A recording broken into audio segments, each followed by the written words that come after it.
ఓం నమో వెంకటేశాయ. వల్గువాచా మనోహర ఫల్గుమాయా తిరస్కర గోవింద గోవింద.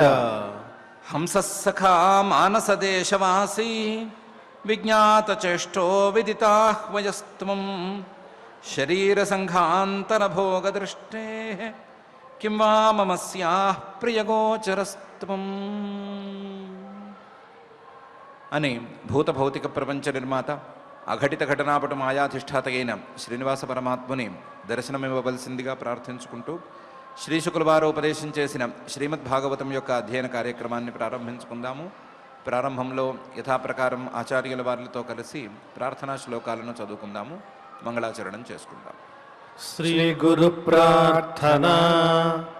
గురుర్బ్రహ్మా గురుర్విష్ణు గురుర్దేవో మహేశ్వరః గురుః సాక్షాత్ పరం బ్రహ్మ తస్మై శ్రీ గురవే నమః.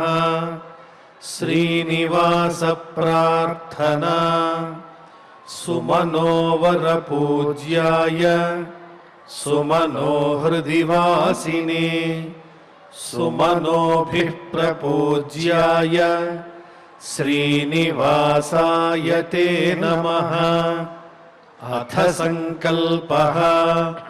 శ్రీమదాదివరాహ క్షేత్రే విరాజమానస్య నిత్యశుద్ధ బుద్ధ ముక్త స్వభావస్య లీలాగృహీత విగ్రహస్య శ్రీ పద్మావతీ జానేః అనుగ్రహేణ అస్మాకం సర్వేషాం బుద్ధిశుద్ధ్యర్థం విద్యాభివృద్ధ్యర్థం భక్తిజ్ఞానవైరాగ్యాది తదనుకూల సర్వసంపత్సమృద్ధ్యర్థం శ్రీ పరమేశ్వర ప్రీత్యర్థం శ్రీమద్భాగవత పాఠం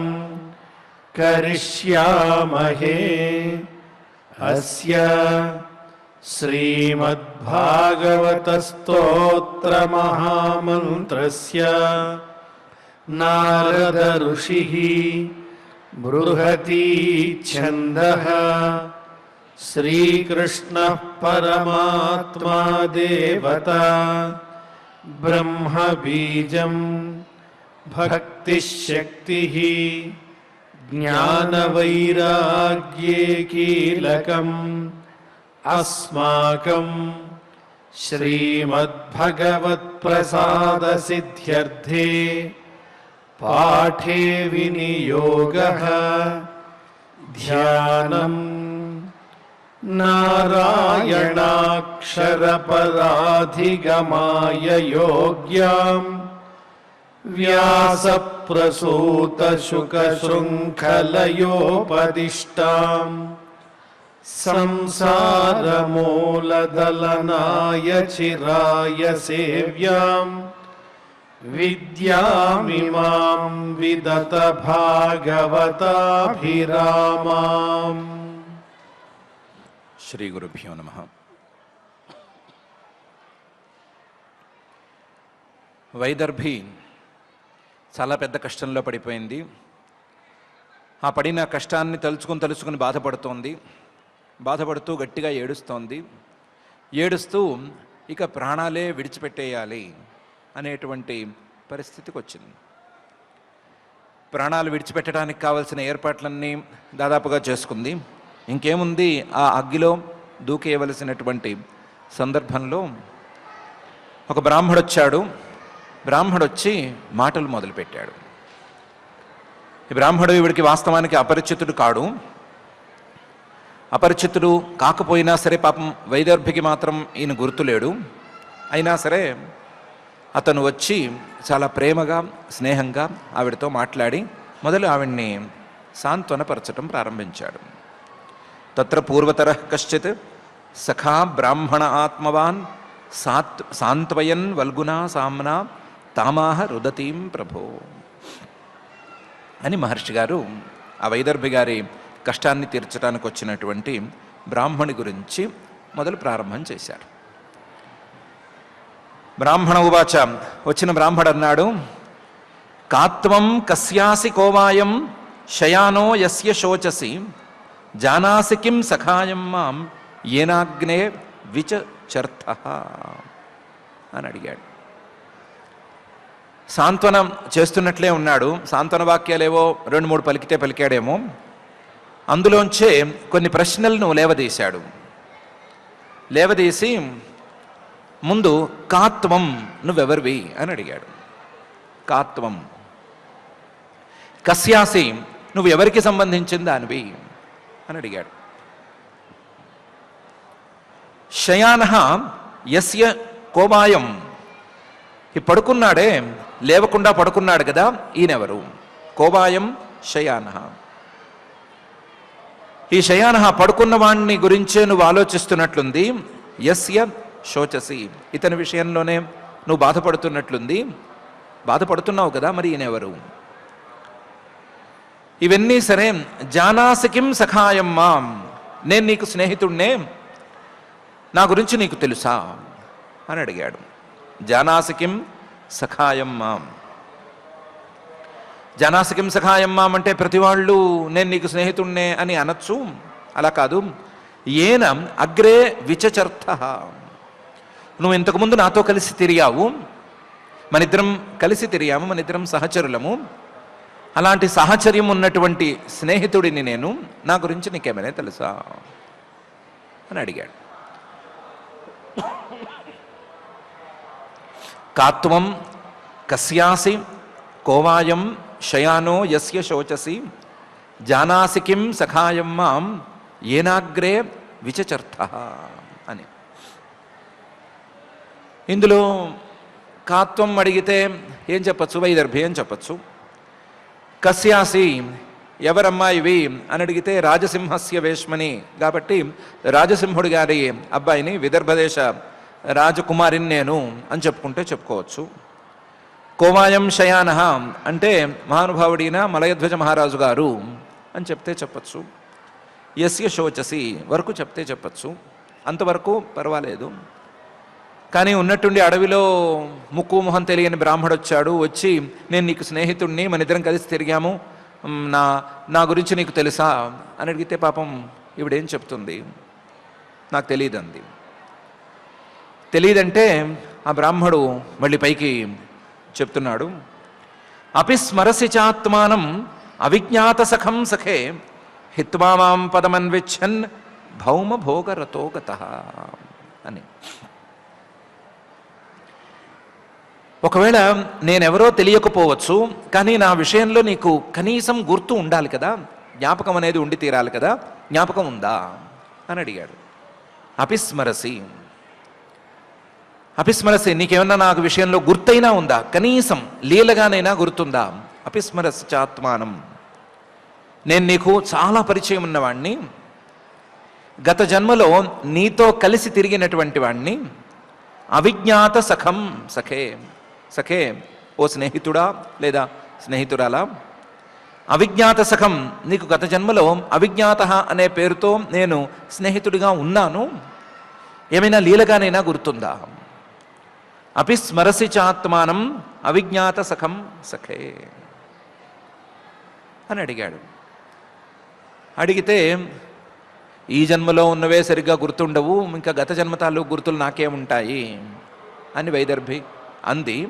అనేసరికి అన్నాడు, గత జన్మలోనైనా ఈ జన్మలోనైనా గుర్తుండేవేమో, కానీ నువ్వు గుర్తుంచుకోవడానికి ప్రయత్నం చేయలేదు. హిత్వా మాం పదమన్విచ్చన్ భౌమ భోగరతో గతః, అంతవరకు కలిసి తిరిగాము. నువ్వు పురంజనుడుగా ఉన్నప్పుడు గత జన్మలో కలిసే మన ఇద్దరం తిరిగాము, ఇద్దరం కలిసే నగరాల వేటలో పడ్డాము. ఒక నగరం దొరికేసరికి నన్ను వదిలేశావు నువ్వు.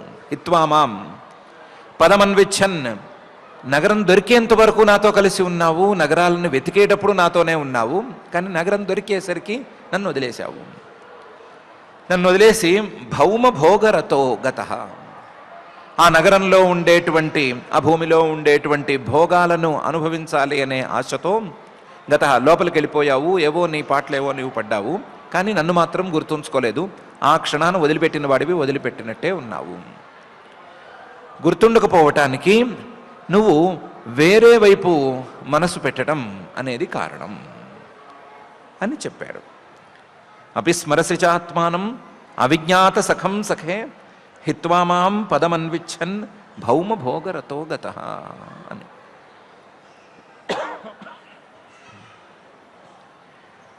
ఇంకా చెప్పాడు, ఏదో కారణం ఏమైనా కానీ 2 జన్మల వ్యవహారం, ఈ జన్మేమో చివరికి వచ్చింది, గత జన్మలో ప్రారంభంలో ఉంటున్నావు, గుర్తుండటానికి అవకాశమే లేనే లేదు అని అంటావేమో. అలాంటిది కూడా కాదు మన సంబంధం.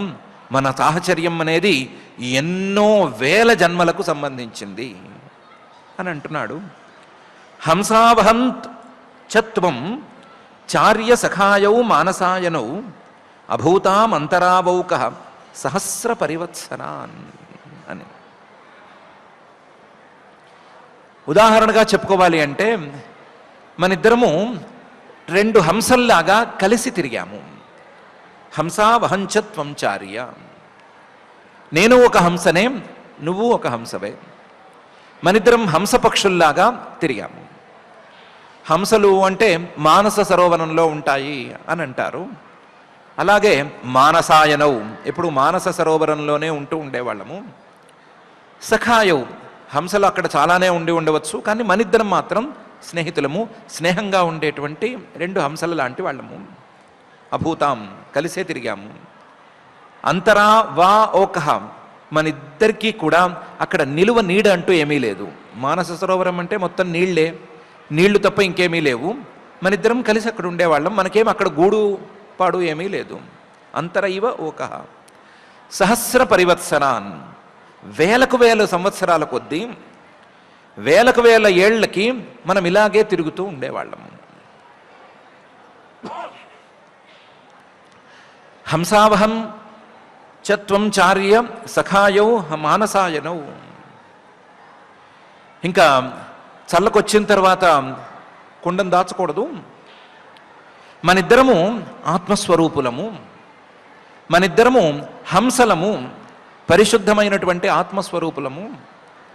మనిద్దరికీ కూడా నిలువ నీడ అనేది ఏమీ లేదు. మనిద్దరికీ ఒక ఇల్లు, ఒక శరీరము లాంటివి ఏమీ లేవు.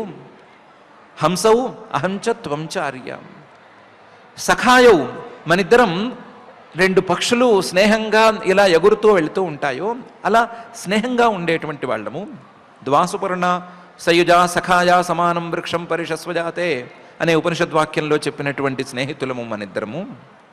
మానసాయనౌ, మనిద్దరము ఒకే మనస్సులో ఉండేవంటి వాళ్ళము, ఒకే మనస్సులో నివాసం ఉండేటువంటి వాళ్ళము. అభూతాం అంతరా ఏవ ఓకహం, మనిద్దరికీ శరీరం అనేది లేనే లేదు. మనిద్దరికీ శరీరంతో సంబంధం లేకుండానే నిలువగలిగినటువంటి సామర్థ్యం ఉంది. అభూతాం అంతరైవ ఓకహ సహస్ర పరివత్సరాన్, వేలకు వేల ఏళ్ల సంవత్సరాలకి, వేలకు వేల సంవత్సరాల పాటు మనం అలాగే ఉన్నాము. నేనైతే ఎప్పటికీ ఒక శరీరాన్ని ఎప్పుడూ నాది అనుకుని నేను దిగలేదు. నువ్వు కూడా ప్రళయకాలంలో శరీరాలు లేనప్పుడు శరీరం ఫలానాది నాది అనుకునేమీ లేవు. అప్పుడు కూడా నువ్వు ఉన్నావు. నువ్వు అప్పుడు ఉన్నావు, ఇప్పుడు ఉన్నావు. అప్పుడు శరీరం లేకుండా ఉన్నావు, ఇప్పుడేమో శరీరంతో ఉండి శరీరమే నేను అని బాధపడుతున్నావు. హంసావహంచత్వం చార్య సఖాయౌ మానసాయనౌ అభూతాం అంతరావౌకః సహస్ర పరివత్సరాన్. 2-3 పాయింట్స్ ఉన్నాయి ఇందులోనూ. ఒకటి, మనిద్దరము చాలా కాలం పాటు స్నేహం నేర్పుతున్న వాళ్ళము, చాలా కాలం పాటు స్నేహంగా కలిసి ఉన్నవాళ్ళము అనేది ఒక పాయింట్. రెండోది, మనిద్దరము పరిశుద్ధమైనటువంటి వాళ్ళము అనేది, మనిద్దరికీ కూడా ఒక శరీరం అనేది లేదు అనేది.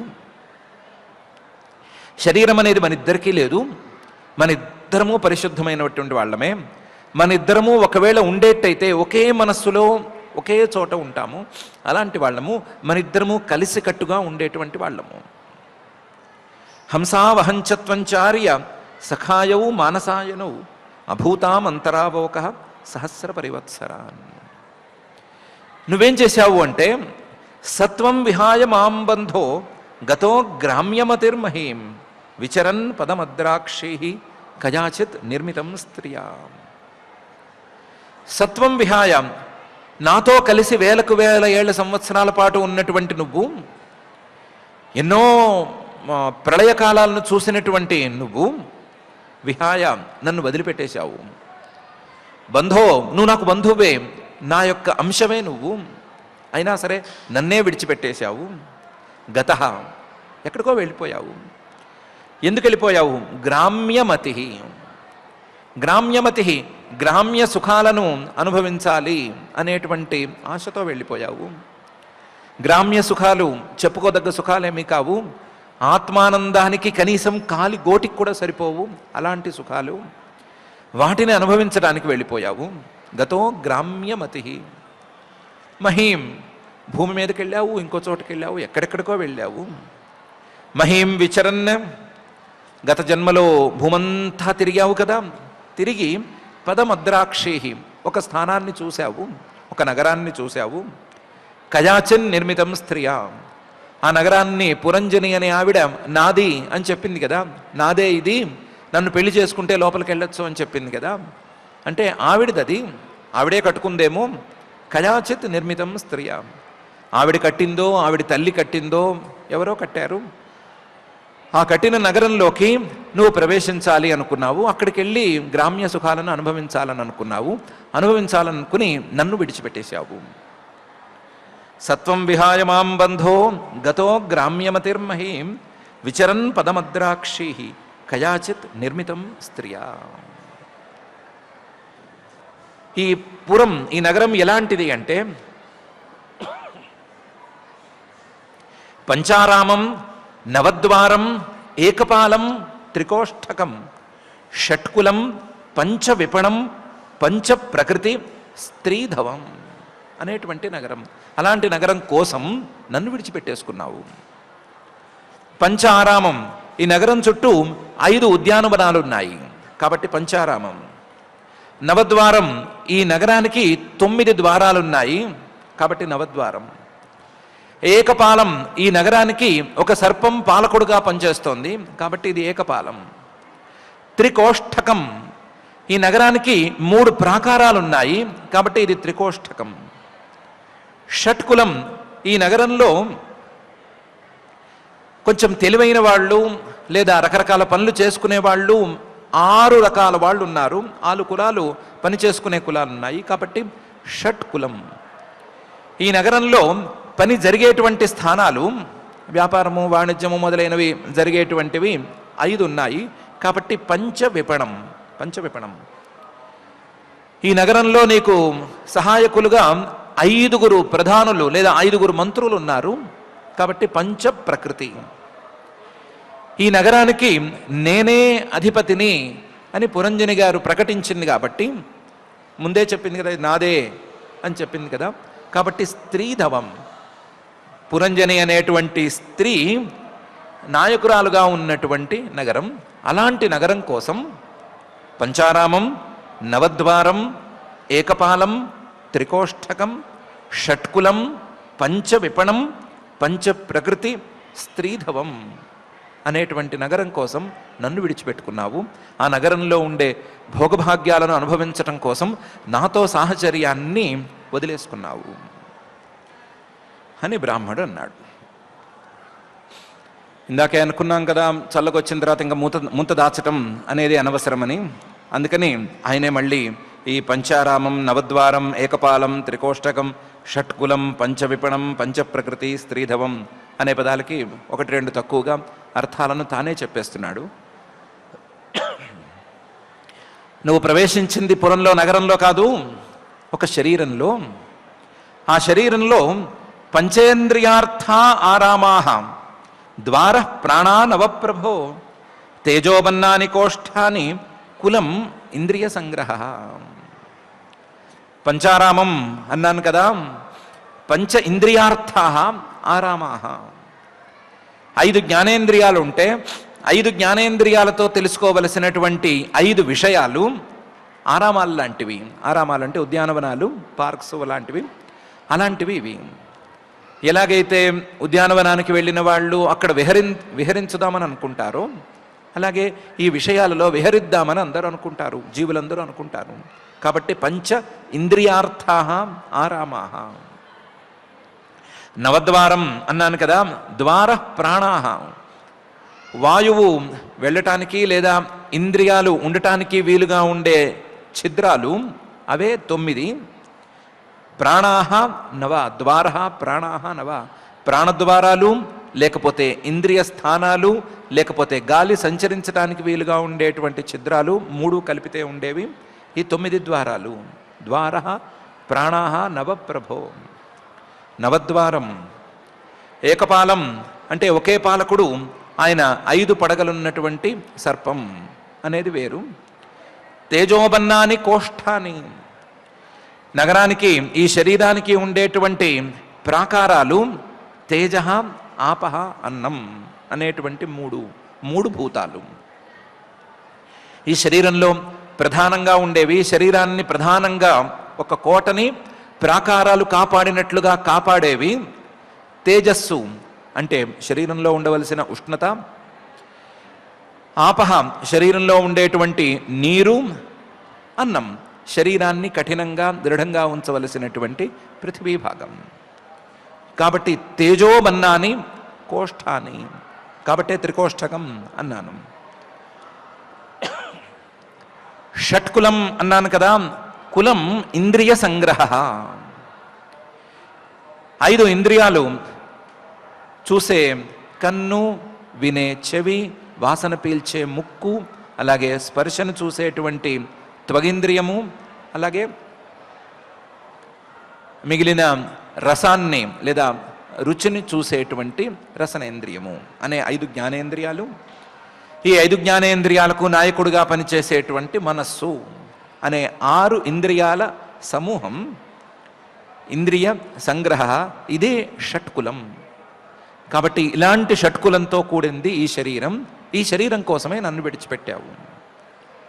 పంచేంద్రియార్థ ఆరామా ద్వార ప్రాణా నవప్రభో తేజోబన్నాని కోష్ఠాని కులమింద్రియ సంగ్రహ.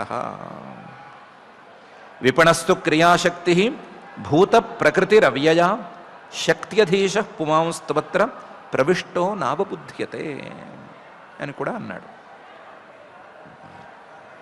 పంచవిపణం అన్నాను కదా, 5 పనిచేసేటువంటి స్థానాలు అని.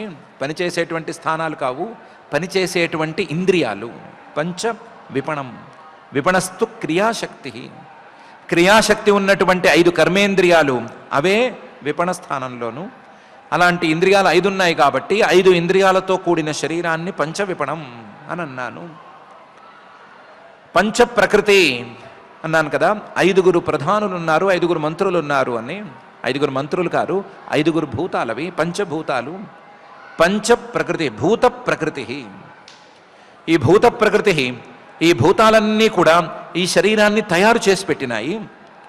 ఒక రాజ్యాన్ని మంత్రులు ఎంత బాగా చక్కగా డెవలప్ చేస్తారో, ఎంత చక్కగా దాని అడ్మినిస్ట్రేషన్ని సరిచూసుకుంటారో, అలాగే ఈ పంచభూతాలు కూడా ఈ శరీరాన్ని డెవలప్ చేసినాయి. అవ్యయ ప్రకృతి, ఇది నాశం అయిపోయేది కాదు. ఈ శరీరంలోంచి కొన్ని భూతాలు బయటికి వెళ్ళిపోతున్నట్టుంటాయి, కొన్ని భూతాలు చేరుతున్నట్లుంటాయి, చేరినవి బయటికి వెళ్ళిపోయినవి, ఇలా అన్నీ కలిసి ఈ శరీరాన్ని నిలబెడుతున్నాయి.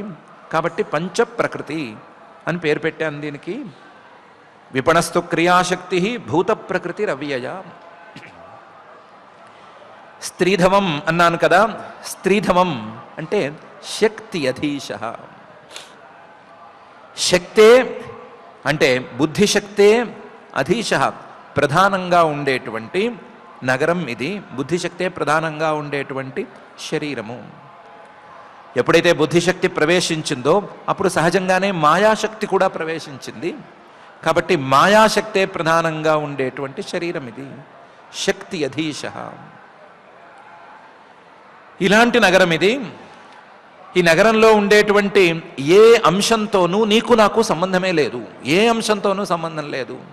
పంచారామం సంబంధం లేదు, నవద్వారం సంబంధం లేదు, ఏకపాలం సంబంధం లేదు, త్రికోష్టకం సంబంధం లేదు, షట్కులం, పంచవిపణం, పంచప్రకృతి, స్త్రీధవం వేటితోనూ సంబంధం లేదు. కానీ ఈ విషయాన్ని నువ్వు మర్చిపోయావు. ఎందుకు మర్చిపోయావు? పుమాన్, నాతో పాటు ఉన్నటువంటి జీవుడవు నీవు అత్ర ప్రవిష్ట, ఈ శరీరంలోకి ప్రవేశించావు. ఎప్పుడైతే శరీరంలోకి ప్రవేశించావో నావబుద్ధ్యతే, ఇవన్నీ నేను కాదు అని నీకు తెలియట్లేదు. శరీరంలోకి ఎప్పుడైతే ప్రవేశించావో ఇవన్నీ నేనే అని అనుకోవటం మొదలుపెట్టావు. విపణస్తు క్రియాశక్తి భూత ప్రకృతిరవ్యయ శక్త్యధీశ పుమాంస్త్వత్ర ప్రవిష్టో నావబుద్ధ్యతే.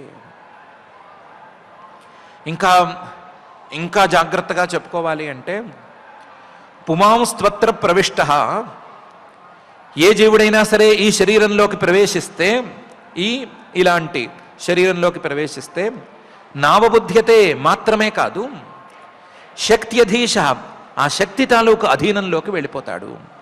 శక్తి అధీశ యస్య సహగా మారిపోతాడు.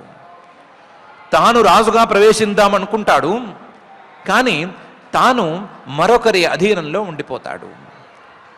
ఆ శక్తి ఏమో మాయాశక్తి, విచిత్రమైనటువంటి పనులు చేసే మాయాశక్తి, దాని అధీనంలోకి వెళ్ళిపోతున్నాడు. అలా నువ్వు కూడా వెళ్ళిపోయావు. విపణస్తు క్రియాశక్తి భూత ప్రకృతిరవ్యయ శక్త్యధీశ పుమాంస్త్వత్ర ప్రవిష్టో నావబుద్ధ్యతే అని బ్రాహ్మడు వైదర్భితో అన్నాడు. ఇంకా అన్నాడు, తస్మింస్త్వం రామయా స్పృష్ట రమమాణో శ్రుతస్మృతి తత్సంగాత్ ఈదృశీం ప్రాప్త దశాం పాపీయసీం ప్రభో.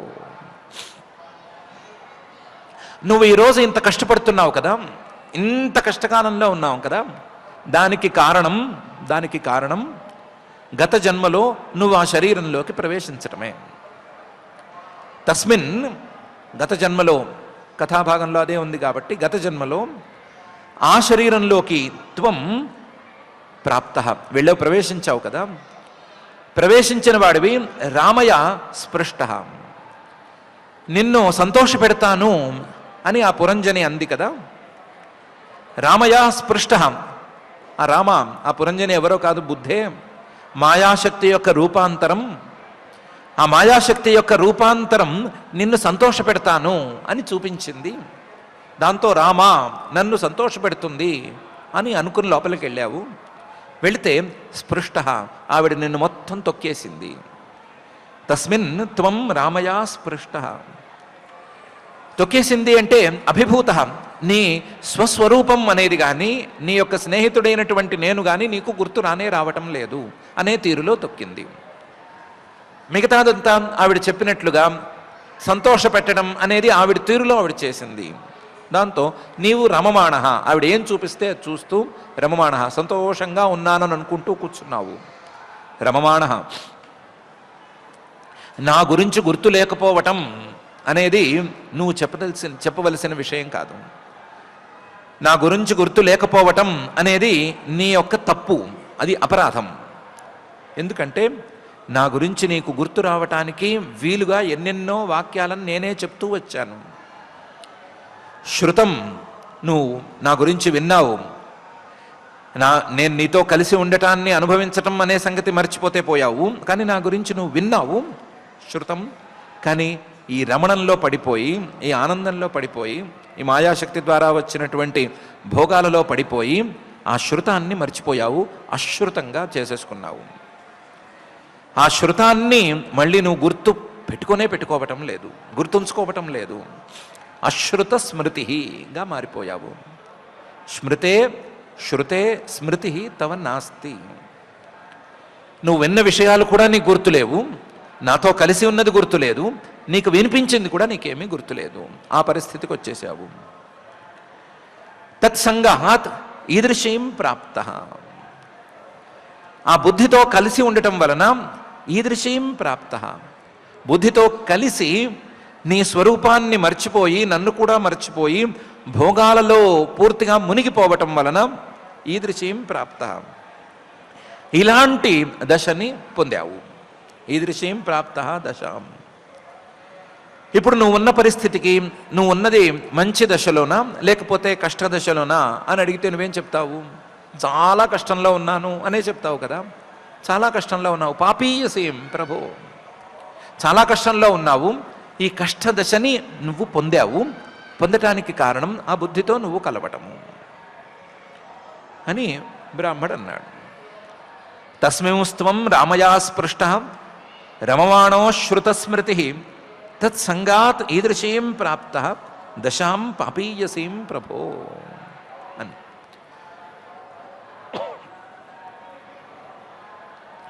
ఇదేం మాట? నేను అడవిలో ఒంటరిగా ఏడుస్తున్నాను, ఏడుస్తుంటే వచ్చి నాకేదో సాంత్వన చేస్తానని మొదలుపెట్టావు. మొదట్లో చక్కగానే మాట్లాడావు, కొన్ని ప్రశ్నలు వేశావు, వేసిన దాంట్లో కొన్ని చెప్పాను, కొన్ని చెప్పలేకపోయాను, అవి తీసేసేయి. కానీ నువ్వు ఎంతసేపటికి నువ్వు నేను స్నేహితులము, గత జన్మలో నువ్వు అనవసరంగా శరీరంలోకి దూకావు, గత జన్మలో ఆవిడితో కలిశావు, అందుకని ఈరోజు ఇలా కష్టపడుతున్నావు అని ఎందుకు మాట్లాడుతున్నావు? గత జన్మ గురించి ఇప్పుడు వ్యవహారం ఎందుకు?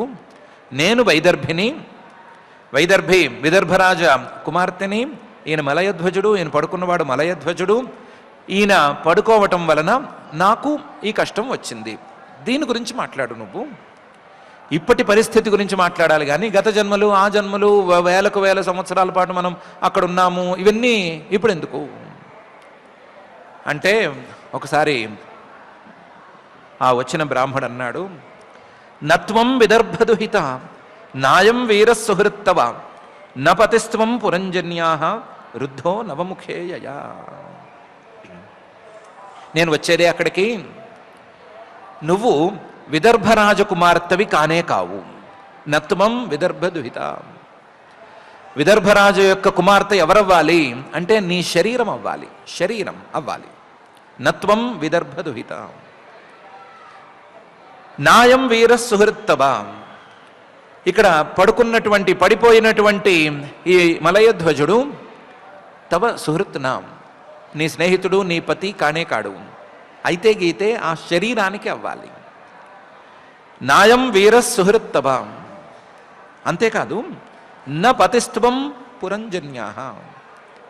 గత జన్మలో అని మళ్ళీ మాట్లాడుతున్నాను కదా నేను. గత జన్మలో నువ్వు పురంజనుడివి అంటున్నాను కదా. పురంజని అనే ఆవిడికి పతివి అంటున్నాను కదా. అది కూడా కాదు. న పతిస్త్వం పురంజన్యా. ఆ పురంజనికి నువ్వు పతివి కానే కాదు. రుద్ధో నవముఖే యయా. ఆ పురంజని ద్వారానే కదా నువ్వు నవముఖ ద్వారం, నవముఖ నగరంలో లేదా శరీరంలో బంధింపబడ్డావు. బంధింపబడినటువంటి శరీరంలో ఉండే పురంజనికి నువ్వు పతివి కూడా కావు అని అన్నాడు.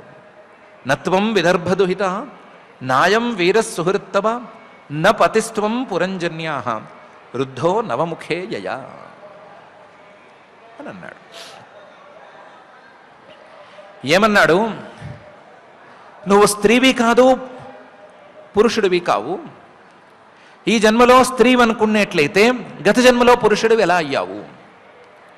ఈ జన్మలో విదర్భరాజ కుమార్తెవి నువ్వు స్త్రీవే అయి ఉంటే, నువ్వు స్త్రీ అనేది కనుక ఫిక్స్ అయి ఉంటే గత జన్మలో పురుషుడు ఎలా అయిపోయావు? ఈ జన్మలో నువ్వు స్త్రీ అవ్వాలి అంటే నీ శరీరం స్త్రీ అయితే అవ్వచ్చు కాక, శరీరం స్త్రీ అవుతే అవ్వచ్చు కాక, కానీ నువ్వు మాత్రం స్త్రీవి కానే కాదు. నువ్వు ఈ జన్మలో స్త్రీ అయితే గత జన్మలో పురుషుడు అవ్వలేవు. నువ్వు గత జన్మలోనూ ఈ జన్మలోనూ ఒకడివే కాబట్టి అయితే స్త్రీ అవ్వాలి లేదా పురుషుడు అవ్వాలి, లేదా రెండు కాకుండానైనా అవ్వాలి. అసలు దీంతో సంబంధం లేకుండానైనా ఉండాలి. ఈ జన్మలో నువ్వు స్త్రీవి కాదు అనటానికి ఇది ఒక్కటే చాలు. కాబట్టి నీ స్త్రీత్వం అనేది కేవలం శరీరానికి సంబంధించింది. ఒక స్త్రీకే భర్త ఉంటాడు కాబట్టి ఆ భర్త అనేవాడు శరీరానికి ఉంటే ఉండవచ్చు కాక, కానీ నీకు మాత్రం భర్త అనేవాడు లేడు. నువ్వు స్వతంత్రుడివైనటువంటి జీవుడివి. స్వతంత్రుడివైనటువంటి జీవుడివి. నువ్వు శరీరంలో ఈ జన్మలో కావచ్చు, క్రితం జన్మలో కావచ్చు, శరీరంలో బుద్ధితో కలిసి ఉన్నానని అనుకుంటున్నావు కదా. నపతిస్త్వం పురంజన్యా. ఆ బుద్ధికి నీకు సంబంధమే లేదు అసలు. నపతిస్త్వం పురంజన్యా వృద్ధో నవముఖే యయా. ఆ పురంజని లేదా ఆ బుద్ధితో కలిసి శరీరంలో ఉన్నాను, భోగాలను అనుభవిస్తున్నాను అనుకుంటున్నావు కదా, అది లేనే లేదు. ఆ బుద్ధితో నీ కలయిక అనేది సాధ్యమే కాదు. నువ్వులు బియ్యము కలిసిపోవటం ఎలా సాధ్యం కాదు, అలాగే నువ్వు ఆ బుద్ధి కలవటం అనేది సాధ్యపడనే పడదు అని అంటున్నాడు. నత్వం విదర్భదుహిత నాయం వీరస్సుహృత్తమ న పతిస్త్వం పురంజన్య రుద్ధో నవముఖే యయా అనే ఈ శ్లోకంలో. సమస్యను తీర్చవయ్యా బాబు అంటే సమస్యను పెంచినట్లు చేశాడు అన్నట్లుంది. నేనిప్పుడు విదర్భిని వైదర్భిని, నా కష్టం గురించి మాట్లాడవయ్యా అంటే అసలు నువ్వు విదర్భివే కావు అని మొదలుపెట్టాడు. నువ్వు విదర్భివే కావు, గత జన్మలో పురంజనుడివి కూడా కాదు, ఈ జన్మలో స్త్రీవి కావు, గత జన్మలో పురుషుడివి కావు, ఈ జన్మలో ఈయన నీకు పతి కాదు, గత జన్మలో ఆవిడ నీకు భార్య కాదు, అసలు నీకు బుద్ధితో సంబంధం లేదు, శరీరంతో సంబంధం లేదు అని అంత గందరగోళంగా తయారయ్యేటట్లు చెప్పావేమయ్యా అంటే అన్నాడు, మాయా హ్యేషా మయా సృష్ట యత్ పుమాంసం స్త్రియం సతీం మన్యసే నోభయం యద్వై హంసౌ పశ్యామయోర్గతిం అని. ఎందుకు అర్థమవుతుంది? గందరగోళంగా ఎందుకు ఉండదు? గందరగోళంగానే ఉంటుంది. ఎందుకంటే మాయా హ్యేషా మయా సృష్ట, ఈ సృష్టి అంతా కూడా నా యొక్క మాయ ద్వారానే ఏర్పడింది. నా యొక్క మాయే ఈ సృష్టి అంతాను. మాయా హ్యేష మయా సృష్ట. నేను కర్తను కాదు, కానీ నా మాయ నా అధీనంలో, నా వశంలో, నా మీద ప్రభావం చూపించకుండా ఉండేటువంటి మాయ, ఈ మాయ తాలూకు సృష్టి ఇది. మాయా హ్యేష మయా సృష్ట. అందువల్ల మాయా సృష్టి కాబట్టి యత్ పుమాంసం స్త్రియం సతీం మన్యసే, గత జన్మలో మాయ ద్వారా వచ్చినటువంటి పురుష శరీరాన్ని చూసి నేను పురుషుణ్ణి, పురంజనుణ్ణి, నాకు భార్య కావాలి అని అక్కడ వెతుక్కున్నావు. మాయ ద్వారా వచ్చినటువంటి ఇంకొక శరీరాన్ని చూసి నేను స్త్రీని, నేను విదర్భరాజు గారి కుమార్తెని, చాలా మంచిదాన్ని, చాలా ధర్మిష్ఠురాల్ని అని అనుకున్నావు. అనుకుని నాకు పురుషుడు కావాలి, భర్త కావాలి అనుకున్నావు. ఆ భర్త ఇప్పుడు లేడు అనుకోగానే బాధపడుతున్నావు. యత్ పుమాంసం స్త్రియం సతీం మన్యసే. కానీ నేను చెప్పదలుచుకుంది, నేను చెప్పవలసింది ఒకే ఒకటి, న ఉభయం. నువ్వు ఈ రెండూ కాదు. నువ్వు స్త్రీవి కాదు, పురుషుడివి కావు. స్త్రీ పురుషుడు అనేది శరీరాలకి సంబంధించింది, నువ్వు శరీరానివి కావు. ఎందుకంటే శరీరం అనేది మాయా సృష్టం, మాయాది. నువ్వు నేను ఈ మాయతో సంబంధం లేని వాళ్ళము. నోభయం యద్వై హంసౌ, మనిద్దరం హంసలము, పరిశుద్ధులము, మాయతో సంబంధం లేని వాళ్ళము. పశ్య ఆవయోర్గతిం. మనిద్దరి స్వరూపాలను గురించి కొద్దిగా చెప్తాను, నేను చాలా సంగ్రహంగా చెప్తాను, జాగ్రత్తగా విని అర్థం చేసుకో అని. మాయా హ్యేషా మయా సృష్ట యత్ పుమాంసం స్త్రియం సతీం మన్యసే నోభయం యద్వై హంసౌ పశ్యావయోర్గతిం అని అన్నాడు.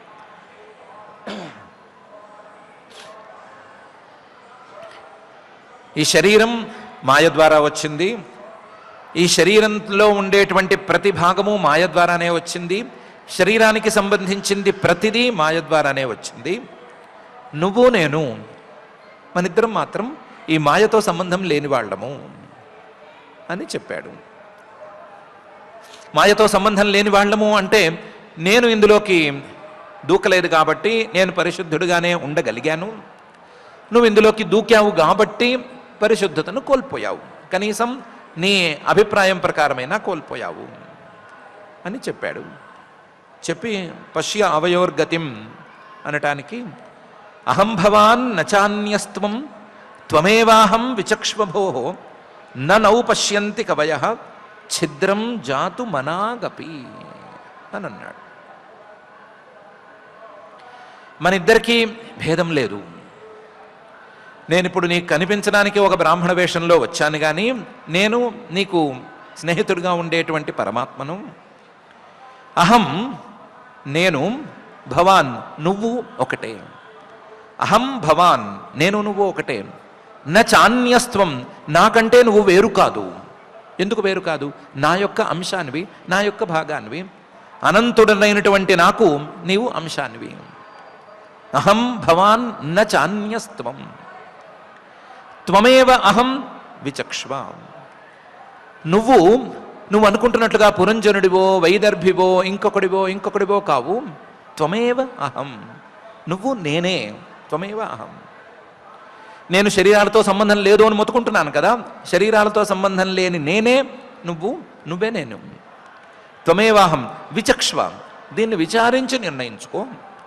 ఓహో నేను వేడుకుంటున్నాను అయ్యా అని నువ్వు విచారించి ఈ విషయాన్ని నిర్ణయించుకో. అహం భవాన్ నచాన్యస్త్వం త్వమేవాహం విచక్ష్వ భోహో నౌపశ్యంతి కవయః ఛిద్రం జాతు. మనిద్దరికీ జ్ఞానులు అనేవాళ్ళు చిన్నపాటి భేదాన్ని కూడా చూడరు. నౌ పశ్యంతి, మనిద్దరికీ చిన్నపాటి భేదాన్ని కూడా జ్ఞానులు చూడరు. జాతు ఎప్పటికీ, మనాగపి కొంచెం కూడా చూడరు అని బ్రాహ్మణ రూపంలో వచ్చినటువంటి పరమాత్మ అంటున్నాడు. అహం భవాన్ న చాన్యస్త్వం త్వమేవాహం విచక్ష్వ భోః నౌ పశ్యంతి కవయః ఛిద్రం జాతు మనాగపి అనే ఈ శ్లోకంలో. అహం భవాన్ అంటే నువ్వు నేను ఒకటే అని లోకంలో అన్నట్టు అనుకుంటావేమో. లోకంలో నీకు నాకు ఏముందిరా, తేడా ఏముంది, మనిద్దరం ఒకటే అని వ్యవహారంలో మాట్లాడతారు. అలాంటి వ్యవహారపు మాటలు కావివి. అహం భవాన్ న చాన్యస్త్వం, నీకు నాకు భేదమే లేదు, నువ్వు నాకంటే వేరు కానే కాదు అని నొక్కి చెప్తున్నాను. ఏదో ఉపచారమని అవని రకరకాల ప్రయోగాలు అంటారు, అది కూడా కాదు. త్వమేవాహం అని మళ్ళీ తిప్పి కూడా చెప్తున్నాను. నా వైపు నుంచి నీ వైపు నుంచి రెండు వైపుల నుంచి చూపిస్తున్నాను. త్వమేవాహం, దీన్ని జాగ్రత్తగా విచక్ష్వ అర్థం చేసుకో. మన ఇద్దరికీ భేదం లేకపోతే ఈ భేదం అనేది వ్యవహారం ఎక్కడి నుంచి వచ్చింది అంటే మాయ ద్వారా వచ్చింది. ఆ మాయ పోయిన వాళ్ళు, మాయ తొలగిన వాళ్ళు, జ్ఞానులు అనేవాళ్ళు, వాళ్ళని అడిగితే వాళ్ళు చెప్తారు మన ఇద్దరికీ భేదం లేదు అని. ననౌ పశ్యంతి కవయః ఛిద్రం జాతు మనాగపి అని. నాకు నీకు తేడా లేదు, నా యొక్క అంశవే నీవు, నాలో భాగానివే నువ్వు, నీకు నాకు అభేదమే ఉంది. కానీ నువ్వు వెళ్ళి అనవసరంగా ఆ శరీరంలో ఇరుక్కోవటం మొదలుపెట్టి అక్కడే ఉండిపోతున్నావు, కష్టాలను అనుభవిస్తున్నావు అని పరమాత్మ చాలా చాలా చాలా స్పష్టంగా చెప్పాడు. అహం భవాన్ నచాన్యస్త్వం త్వమేవాహం విచక్ష్వ భోః ననౌ పశ్యంతి కవయః ఛిద్రం జాతు మనాగపి అనే ఈ శ్లోకంలో. మనిద్దరం ఒకటే అయితే, మనిద్దరం ఒకటే రూపంలో ఉండే మాట అయితే మనిద్దరికీ భేదం ఎలా వచ్చింది? నేను జీవుణ్ణి, నువ్వేమో పరమాత్మవి. నేను జీవుణ్ణి, నాకేమో అన్నీ సరిగ్గా తెలియవు లేదా కొంచెమే తెలుసు అని అనుకుంటూ ఉంటాను. పరమాత్మ అనేవాడు ఒకడున్నాడు అని లీలగా నమ్మి వదిలేశాను. పరమాత్మ అనేవాడు ఉంటే ఆయన సర్వజ్ఞుడు అవ్వాలి అని ఒక నిర్ణయం తీసుకున్నాను. దాని ప్రకారం చూస్తే నేనేమో కొంచెంగా తెలిసిన వాడిని, నువ్వేమో సర్వజ్ఞుడివి. మన ఇద్దరికీ భేదం ఎలా వచ్చింది? అలాగే నేనేమో సంసారిని, నువ్వేమో నేను సంసారిని కాను అంటున్నావు. సంసారి అంటే తెలుగులో సంసారి కాదు, వేదాంత పరిభాషలో ఉండే సంసారి. మొత్తం ఈ సృష్టి, ఈ సంసారం, సుఖ దుఃఖాలు, ఈ భోగాలు ఇవన్నీ ఉన్నటువంటి సంసారం మొత్తం నెత్తిన వేసుకున్నటువంటి వాడిని నేను అని నేను కూడా అనుకుంటున్నాను, నువ్వు కూడా అంటున్నావు. నాకు సంబంధం లేదు అంటున్నావు. మన ఇద్దరికి ఈ సంసారిత్వ అసంసారిత్వ భేదం అనేది ఎక్కడి నుంచి వచ్చింది? అసలు ఒకటే అయితే మన ఇద్దరం ఎప్పుడు విడిపోయాము, ఎలా విడిపోయాము, ఎందుకు విడిపోయాము అనే ప్రశ్నలకు కూడా సమాధానం చెప్పాలి కదా. అంటే దానికి సమాధానం చాలా సంక్షిప్తంగానే, యథా పురుష ఆత్మానం ఏకం ఆదర్శ చక్షుషో ద్విధాభూతమవేక్షేత తథైవ అంతరం ఆవయోః. అని చెప్పాడు. ఉదాహరణలో మొదలు ఉదాహరణ చూస్తే, ఒక మనిషి ఉన్నాడు. మనిషి తనను తాను అద్దంలో చూసుకున్నాడు. తనను తాను అద్దంలో చూసుకున్నప్పుడు అద్దంలో ఒక ప్రతిబింబం కనిపించింది. ఆ ప్రతిబింబం ఎవరు అని అడిగితే తానే అని చెప్తున్నాడు.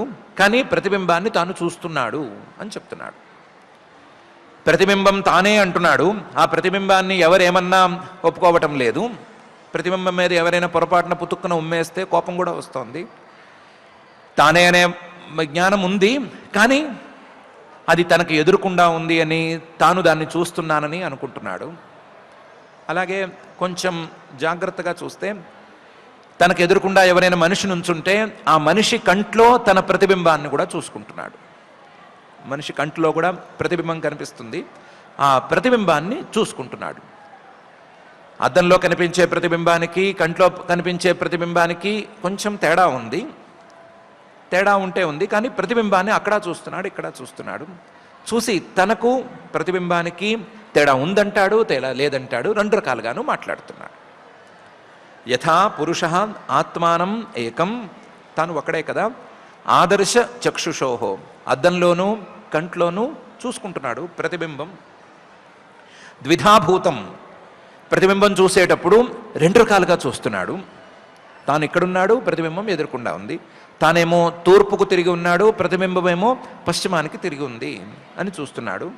ద్విధాభూతం అవేక్షేత, ఎలాగైతే చూస్తాడో తథైవ అంతరం ఆవయోహో, అలాగే మనిద్దరికీ కూడా భేదం. నువ్వు అడిగావు కదా, ఇది ఉదాహరణ వరకు. నువ్వు అడిగావు కదా మనిద్దరికీ ఈ తేడా ఎలా వచ్చేసింది అని. మనిద్దరం ఒకటే అయినా సరే ఈ మాయాశక్తి అద్దంలాగా పనిచేసింది. అద్దంలాగా పనిచేసేసేసరికి యథా పురుష ఆత్మానం ఏకం ఆదర్శ చక్షుషోహో, తనను తాను అద్దంలో చూసుకున్నప్పుడు చాలా స్పష్టంగా కనిపించినట్లుగా ఈశ్వరుడు అనేటువంటి రూపంలో నేను చాలా స్పష్టంగా సర్వజ్ఞుడిగా కనిపిస్తున్నాను. అదే ఒక ఎదుటి మనిషి కంట్లో చూసుకున్నప్పుడు అస్పష్టంగాను, కొంచెం మలినంగాను, అడ్డదిడ్డంగాను కనిపించినట్లుగా జీవుడు తనను తాను బుద్ధిలో చూసుకుంటున్నప్పుడు అస్పష్టంగా, కొంచెం తక్కువ తెలిసిన వాళ్ళలాగా, ఏమీ తెలియని వాళ్ళలాగా కనిపిస్తున్నాడు. ఆత్మానం ఏకం, ఆత్మ అనేవాడు ఒకటే, ఆత్మస్వరూపం ఒకటే. కానీ ఈ మాయ అనేది ఎదురుకుండా ఉపాధి అని పిలవాలి దాన్ని. ఆ ఉపాధి ఎదురుకుండా ఉన్నప్పుడు అది దర్పణంలా పనిచేసినప్పుడు ఒక విధంగాను, కంటిలాగా పనిచేసినప్పుడు ఇంకొక విధంగాను కనిపించటం అనేది జరుగుతుంది. అది జరుగుతుంది. యథా పురుష ఆత్మానం ఏకం ఆదర్శ చక్షుషోహో ద్విధాభూతం, ఒకడే కదా ఈయన. ఒకడే అద్దంలో చూసుకుంటున్నప్పుడు వేరే విధంగాను, కంట్లో చూసుకుంటున్నప్పుడు, ఎదుటి మనిషి ఎదురుకుండా నిల్చున్నప్పుడు కంట్లో చూసుకుంటున్నప్పుడు వేరే రకంగాను ఎందుకు చూస్తున్నాడు? కనిపించేది తానే అయితే రెండు చోట్ల ఒకే రకంగా కనిపించాలి కదా. అలా కనిపించట్లేదు, వేరువేరుగా కనిపిస్తున్నాడు. ఎందుకు కనిపిస్తున్నాడు అంటే దాని స్వభావాన్ని బట్టి, అద్దం దాని స్వభావాన్ని బట్టి స్పష్టంగా కనిపిస్తున్నాడు, కన్ను దాని స్వభావం బట్టి కొంచెం అస్పష్టంగా కనిపిస్తున్నాడు అనే తేడా ఉంది కదా. ఆ తేడా ఇప్పుడు వచ్చింది. ఏకం ఆదర్శ చక్షుషోహో ద్విధాభూతం, రెండు రకాలుగా చూస్తున్నాడు కదా. అవేక్షేత తథైవ, అలాగే అంతరం ఆవయోహో, మనిద్దరికీ కూడా భేదం అనేది వచ్చింది. మనిద్దరికీ భేదము ఈ మాయాశక్తి వల్లే వచ్చింది. మనిద్దరిలో ఉండేటువంటి విశేషాలు కూడా ఈ మాయాశక్తి వల్లే వచ్చాయి. దీన్ని బట్టి తెలిసేది ఏంటంటే, నాకు సర్వజ్ఞత్వము లేదు, నీకు కించిజ్ఞత్వము లేదు. నా నెత్తి మీద ఏమి సర్వజ్ఞత్వం అనేది నేను పెట్టుకుని కిరీటం వల్ల ఏం తిరగటం లేదు. నువ్వేదో తక్కువ తెలిసిన వాడిని నేను బాధపడక్కర్లేదు. అసలు దేంతోనూ సంబంధం లేనటువంటి శుద్ధ చైతన్య స్వరూపలమే మనిద్దరము అని కదా నేను చెప్తున్నది. దాన్ని పట్టుకునేందుకు ప్రయత్నం చెయ్యి అని చెప్పాడు. యథా పురుష ఆత్మానం ఏకం ఆదర్శ చక్షుషోహో ద్విధాభూతం అవేక్షేత తథైవ అంతరమావయోహో. ఏవం సమానసో హంసః హంసేన ప్రతిబోధితః స్వస్థ తద్వ్యభిచారేణ నష్టామాప పునఃస్మృతిం అని తర్వాత జరిగిన దాని గురించి నారద మహర్షి గారు చెప్తున్నారు. బ్రాహ్మణుడు మాట్లాడడం ఇక్కడికి పూర్తయిపోయింది. ఇక మీద బ్రాహ్మడు లేడు, వైదర్భి లేదు, పురంజనుడు లేడు, ఎవరూ లేరు. ఉన్నది జీవుడు, పరమాత్మ అనే ఇద్దరు. ఏవం ఈ విధంగా సహా మానసో హంస, మనసులో దిగబడిపోయిన, మనసులో కూరుకుపోయినటువంటి హంస జీవుడు, హంసేన పరిశుద్ధంగా ఎగరగలిగినటువంటి అన్ని చోట్లకి ఎగరగలిగిన వ్యాపకుడుగా ఉండేటువంటి హంస పరమాత్మ. ఆ పరమాత్మ ఈ జీవుడికి బోధ చేసేసరికి ప్రతిబోధిత, ఆయన చేసిన బోధని ఈ జీవుడు అర్థం చేసుకోగలిగాడు. ఏవం సమానసో హంస హంసేన ప్రతిబోధిత. ఎప్పుడైతే ఆ పరమాత్మ చేసిన ఉపదేశం ఇతనికి అర్థమైందో అప్పుడు స్వస్థ, చాలా ప్రశాంతంగా ఉండిపోయాడు. ఏమిటి తనకు వచ్చిన కష్టం అంటే ఆయన పడుకున్నాడు అని కష్టం. ఆయన ఎవరు? ఒక శరీరం. నేనెవరు అంటే శరీరంతో కలిసిన జీవుడిని. మరి ఆయనకి నాకు సంబంధం ఏంటి? శరీరాలకు ఉన్నటువంటి సంబంధం. నాకు కాదు, జీవుడికి కాదు. నాకేమీ సంబంధము లేదు, వియోగము లేదు, సంయోగము లేదు, ఏమీ లేదు అని అనుకుంటే ఇంకా బాధపడేందుకేముంది? కాబట్టి స్వస్థ, ఉన్నవాడు ఉన్నట్టు ఉండిపోయాడు. స్వస్థ తద్వ్యభిచారేణ నష్టం. ఆ ఈశ్వరుణ్ణి, తన స్నేహితుణ్ణి, పరమాత్మని దాటి వెళ్ళినటువంటి దోషం వలన తనకు నష్టం, స్మృతి అనేది పోయింది కదా. ఆ పోయిన స్మృతిని ఆప పునః స్మృతిం, మళ్ళీ తిరిగి తెచ్చుకోగలిగాడు. తిరిగి తెచ్చుకోగలిగాడు, ఆ పరమాత్మను కనిపెట్టగలిగాడు, ఆ పరమాత్మను తన యొక్క రూపంగా కనిపెట్టగలిగాడు, తన యొక్క స్వస్వరూపంగా కనిపెట్టగలిగాడు. కనిపెట్టగలిగి ఆ పరమాత్మలో కలిసి తాను కూడా ఆ స్వస్థతను పొందగలిగాడు. స్వస్థత అనేది అందరికీ తెలిసిన పదమే. ఆరోగ్యం అని పిలుస్తాము దీనికి ఇంకొక పదంగాను. రోగం అనేది బయట దోషాల వలన వచ్చి అంటుకునేది. ఆ రోగాలు పోతే ఉండేది స్వస్థత.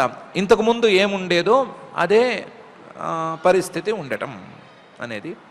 అలాగే ఈ మాయ ద్వారా వచ్చినటువంటి బుద్ధి, శరీరం, వీటి సంబంధం ద్వారా రోగాలు లాంటివి వచ్చినాయి. ఆ రోగాల వల్ల ఏవో కష్టాలు వచ్చినాయి. ఆ మాయా సంబంధాన్ని తోసేసేసరికి, మూలం కూడా పోయేసరికి స్వస్థత పూర్తిగా ఇంతకు ముందున్న పరిస్థితే, పరమాత్మతో తాను కలిసి ఉన్నటువంటి పరిస్థితే, పరమాత్మలో ఏకమైపోయినటువంటి పరిస్థితే జీవుడికి కలిగింది అని మహర్షి గారు ఈ శ్లోకంలో చెప్తున్నారు. ఏవం సమానసో హంస హంసేన ప్రతిబోధిత స్వస్థ తద్వ్యభిచారేణ నష్టాం ఆప పునఃస్మృతిం అని ఇంతవరకు చెప్పి, నేను చెప్పింది కథ అనుకునేవు, రెండు జన్మలున్నటువంటి ఒక కథ అని పొరపాటున అనుకునేవు. బర్హిష్మన్ అధ్యాత్మ్యం పారోక్ష్యేణ ప్రదర్శితం యత్ పరోక్ష ప్రియోదేవ భగవాన్ విశ్వభావన అని చెప్పాడు. బర్హిష్మన్, ఓ ప్రాచీన బర్హి, ఏతత్ ఇంతవరకు చెప్పింది కథ కాదు, ఏదో అక్కడ ఇక్కడ రాసుకునే కథ కాదు ఇది. ఏతత్ అధ్యాత్మ్యం, పరమాత్మ స్వరూపాన్ని, జీవుడి యొక్క స్వస్వరూపాన్ని తెలియజేసేటువంటి బోధ. బోధలో పదాలు మార్చానంతేను, కానీ బోధ బోధే. అయితే బోధే చెయ్యొచ్చు కదా అంటే కాదు, పారోక్ష్యేణ ప్రదర్శితం. బోధగా నీకు చేస్తే నీకు అర్థమవద్దు, అర్థం కాదు. అందుకని పరోక్షంగా, అన్యాపదేశంగా, కథారూపంగా చెప్పాను. పారోక్ష్యేణ అన్యాపదేశంగా చెప్పాను, కానీ ప్రదర్శితం ఆత్మస్వరూపాన్నే సరిగ్గా చెప్పాను. ఎందుకు ఇలా చెప్పాను అంటే, నీకు అర్థమవటం అర్థం కాకపోవటం దేవుడెరుగు. యత్ పరోక్ష ప్రియో దేవ, ఆ పరమాత్మ కూడా పరోక్ష ప్రియుడు. పరోక్షంగా చెప్పినప్పుడే కొంచెం ఇష్టపడతాడు అన్నట్లుంటుంది. శృతి వాక్యం కూడా ఉంది, పరోక్ష ప్రియా ఇవ హి దేవాః అని. అందుకని భగవాన్ విశ్వభావన, ఈ సృష్టి మొత్తాన్ని చేసినటువంటి ఆ పరమేశ్వరుడు పరోక్ష ప్రియుడు కాబట్టి, దేవతలే పరోక్ష ప్రియులైతే దేవతలందరికీ నాయకుడైనటువంటి ఆయన కూడా పరోక్ష ప్రియుడు కాబట్టి పరోక్షంగా చెప్పాను అని. బరిహిష్మన్ నేతదధ్యాత్మ్యం పారోక్ష్యేణ ప్రదర్శితం యత్ పరోక్ష ప్రియో దేవ భగవాన్ విశ్వభావన అనే శ్లోకంలో ఒక కథ అనే వ్యాజంతో నీకు చెప్పింది అధ్యాత్మ విద్యే అని చెప్పి పురంజనోపాఖ్యానంలోని ఈ చతుర్థ స్కంధంలోని 28వ అధ్యాయాన్ని నారద మహర్షి గారు ఇక్కడికి పూర్తి చేసేశారు. ఈ అధ్యాయంలో పురంజనుడు కథాభాగంలో చూసుకున్నప్పుడు పురంజనుడి నగరం మీద యవనులు వాళ్ళందరూ దాడి చేయటము, ఆ దాడిలో పురంజనుడు వాళ్ళకి చిక్కటము, తర్వాత ఏమో వైదర్భిగా పుట్టడము, వైదర్భిగా పుట్టి మలయధ్వజుడిని పెళ్లాడటము, ఆవిడ యొక్క పిల్లలు, తర్వాత మలయధ్వజ మహారాజు గారేమో కులాచలానికి వెళ్ళిపోవటము, కులాచలానికి వెళ్ళినప్పుడు ఆ మలయధ్వజుడి వెంట ఈవిడ కూడా వెళుతూ ఉండటము, వెళ్ళి ఆయనకి సేవ చేసుకోవటము, చివరికి ఆయనకి ప్రాణవియోగము, అప్పుడు ఈవిడికి బాధ, ఆ బాధలో ఈవిడ ఏడుస్తూ ఉన్నప్పుడు బ్రాహ్మణ రూపంలో పరమాత్మ దిగి వచ్చి ఈవిడికి ఉపదేశం చేసి, నువ్వు అసలు వైదర్భివి కావు, పురంజనుడివి కావు, నీవు జీవుడివి, నువ్వు నా అభిన్న స్వరూపుడివి అని చెప్పడము, చెప్పేసరికి జీవుడికి లేదా వైదర్భి రూపంలో ఉన్నటువంటి జీవుడికి ఆ కష్టం పోవటము అనేటువంటి అంశాలు, దాంతోపాటుగా ఈ ఉపాఖ్యానాన్ని ఇక్కడికి పూర్తి చేసేస్తున్నాను అని నారద మహర్షి గారు చెప్పటము అనే అంశాలు ఉన్నాయి. ఈ అంశాలతో కూడిన 28వ అధ్యాయం ఇక్కడికి పూర్తయితే 29వ అధ్యాయాన్ని మహర్షి గారు ఇలా ప్రారంభిస్తున్నారు. ఈ అధ్యాయంలో ప్రాచీన బర్హిరువాచ, ప్రాచీన బర్హి మహారాజు గారు నారద మహర్షి గారితో అంటున్నాడు, భగవంస్తే వచోస్మాభి న సమ్యగ్ అవగమ్యతే కవయస్తద్విజానంతి న వయం కర్మమోహితా అని. చాలా డీటెయిల్డ్గా చెప్పావు, కానీ నాకేం అర్థం కాలేదు అని అన్నాడు. చాలా డీటెయిల్డ్గా చెప్పావు, భగవన్ నువ్వు పూజనీయుడివి, గొప్పవాడివి, తే వచ నీ వాక్యాలు అంటే చాలా గొప్పవి, కానీ అస్మాభి నాలాంటి వాళ్ళు ఉన్నారు, చాలామంది ఉన్నారు, వాళ్ళకి న సమ్యగ్ అవగమ్యతే బాగా అర్థం అవ్వదు. నువ్వు కథ చెప్తే కథని జాగ్రత్తగా వింటాము, అయ్యో పురంజనుడి లాంటి నగరం మాకు దొరక్కపోయనే అని బాధపడుతూ వింటాము, మేము కూడా మహారాజులమయ్యి పురంజనుడిలాగా ఎక్కడైనా నగరం ఖాళీగా ఉంటే వెళ్ళి ఆక్రమించుకుంటే బాగుండేదే అని అనుకుంటూ వింటాను తప్ప, అలా వింటాను తప్ప బర్హిష్మన్నేతద్ అధ్యాత్మ్యం అంటే భయపడి కూర్చుంటాము అంతే తప్ప నువ్వు చెప్పిన అధ్యాత్మ విద్యను ఇందులోంచి మేము అర్థం చేసుకోలేము. నా సమ్యగ్ అవగమ్యతే. కవయ ఈ అధ్యాత్మ విద్య మీద ఆసక్తి ఉన్నవాళ్ళు లేదా అధ్యాత్మ విద్యను సాధించాలి అనే తపన ఉన్నవాళ్ళు తద్విజానంతి దీన్ని అర్థం కలుగుతారు. నవయం నేను నాలాంటి వాళ్ళము దీన్ని అర్థం చేసుకోలేము, ఎందుకంటే నువ్వే చెప్పినట్లు కర్మ మోహితా, మేము చేసే పనులలోనే మేము మునిగిపోయి ఉన్నాము, మా తెలివితేటలు మేము చేసే పనులకు ఉపయోగపడతాయి, మేము చేసే పనులు మేమున్న పరిస్థితులకి తప్ప మా తెలివితేటలు ఇంకో కొత్త విషయానికి సరిపడవు, కాబట్టి నువ్వు అధ్యాత్మ విద్య అని చెప్తే మేము అర్థం చేసుకోలేము, చెప్పుకోవడానికి మేమందరం మహామేధావులమే కానీ మా పనులలో మాకు తెలివి ఉంది, మా పనులలో తెలివి ఉందే కానీ నువ్వు చెప్పే ఈ అధ్యాత్మ విద్యను అర్థం చేసుకోగలిగినంత తెలివితేటలు మాకు లేవు. మాలో కొంతమంది ఒప్పుకుంటారు, కొంతమంది ఒప్పుకోరు, ఇంతే, కానీ విషయం మాత్రం ఇంతే అని చెప్పాడు.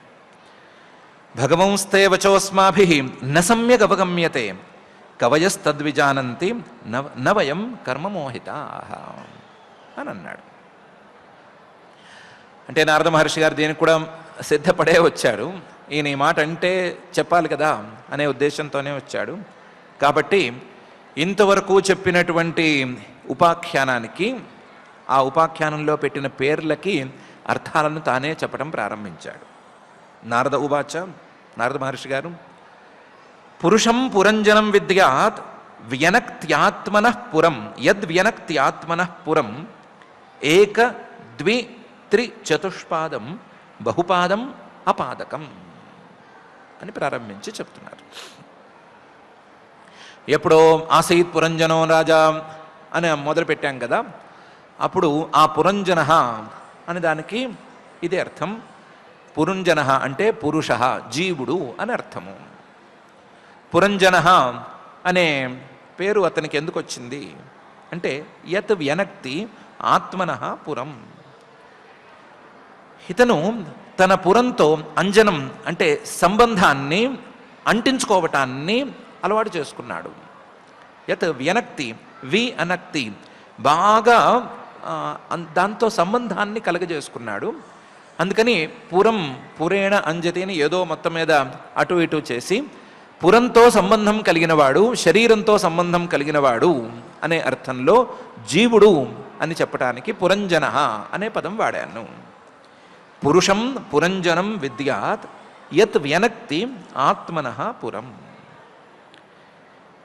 ఆత్మనఃపురం అంటే పురంజనుడు అంటే రాజా అనుకునేరు. ఒట్టి రాజే కాదు, ప్రతి జీవుడు పురంజనుడే అవుతాడు. ఎలా అవుతాడు? కొంతమంది జీవులకి ఏక ద్వి త్రి చతుష్పాదం బహుపాదం అపాదకం అనే శరీరాలు మార్పుతో ఉండొచ్చు. కొంతమంది జీవులకి ఏకపాదం ఒకటే కాలు ఉండొచ్చు. ఒకటే కాలున్నటువంటి శరీరం కొంతమంది జీవులకు ఉండొచ్చు. ఒకటే కాలున్న శరీరం ఏది అవ్వచ్చు అంటే మనం అక్కడ ఇక్కడ చందమామలో అక్కడ బొమ్మలు చూస్తాం కదా, పిశాచానికి ఇలా తోకలాగా ఒకటే కాలు చూపిస్తారు కాబట్టి పిశాచాది శరీరాలు వస్తే ఒకటే కాలు అని చెప్పుకోవచ్చు. ద్విపాదం రెండు కాళ్ళు ఉండేది చెప్పక్కర్లేదు, మనిషి శరీరం. త్రిపాదం కొన్ని పురుగులకి వాటికి 3 కాళ్ళు ఉన్నట్లయితే కనుక 3 కాళ్ళున్న శరీరాలు. చతుష్పాదం 4 కాళ్ళు ఉండే శరీరాలు అబ్బో ఎన్నెన్నో ఉన్నాయి పశువుల శరీరాలు. బహుపాదం రోకలి బండాను పురుగు అంటారు, అలాంటి పురుగులకి అబ్బో 4 ఏమిటి 40 ఏంటి 400 కూడా కాళ్ళు ఉన్నాయి. అపాదకం అసలు కాళ్ళే లేకుండా పాకేటువంటి జీవులు, పాము లాంటి జీవులు చాలా ఉన్నాయి. ఇవన్నీ శరీరాలు. ఈ శరీరాలతో మార్చి మార్చి మార్చి మార్చి ఇతను తనను తాను అంటించుకుంటున్నాడు. ఏక ద్వి త్రి చతుష్పాదం బహుపాదం అపాదకం అనే తీరులో శరీరాలుంటే ఈ శరీరాలతో మార్చి మార్చి తనను తాను అంటించుకుంటున్నాడు. ఒక జన్మలో అని మాట్లాడుకుంటే 2 కాళ్ళ శరీరంతో అంటించుకుంటున్నాడు, ఇంకో జన్మలో 4 కాళ్ళ శరీరంతో అంటించుకుంటున్నాడు. ఈ 2 కాళ్ళ శరీరంతో అంటించుకుంటున్నప్పుడు చేయరాని పనులు చేస్తే మళ్ళీ 4 కాళ్ళ శరీరంతో అంటించుకోవటమే, వేరే దారి లేదు. ఇలా అంటించుకుంటూ పోతున్నాడు. పురుషం పురంజనం విద్యాత్ యద్ వ్యనక్తి ఆత్మనః పురం ఏక ద్వి త్రి చతుష్పాదం బహుపాదం అపాదకం అని మహర్షి గారు మొదలు పురంజన అనే పదానికి అర్థం చెప్పారు. ఇంకో రెండో అర్థంలో కూడా దీన్ని చెప్పుకోవచ్చు, పర్వాలేదు, కానీ మహర్షి గారు దీన్ని కూడా చెప్పారు.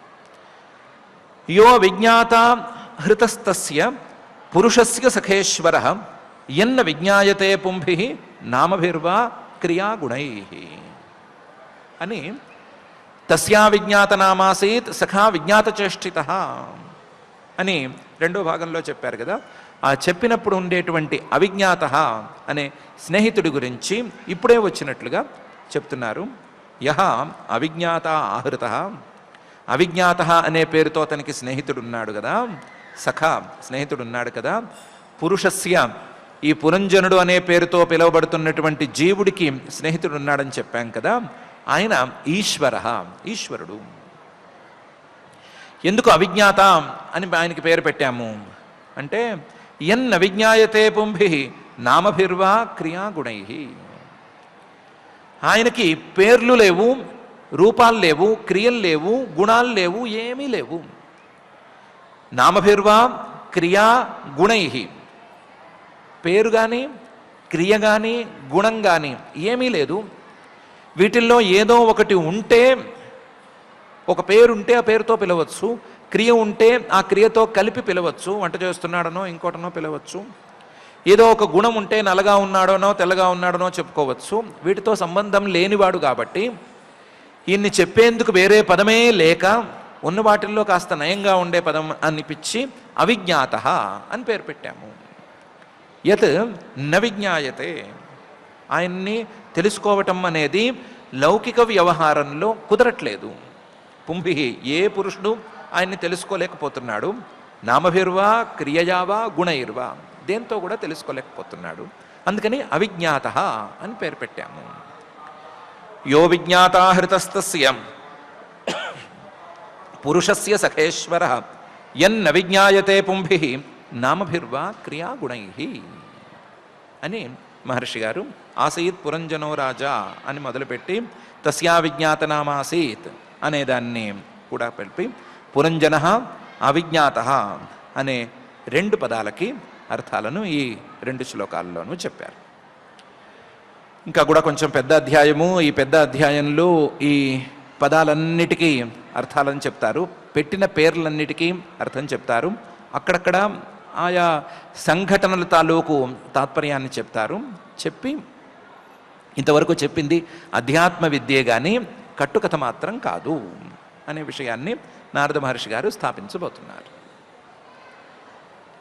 మన ముందు చాలా చర్చించుకోవాల్సిన విషయాలున్నాయి. ఒకటి,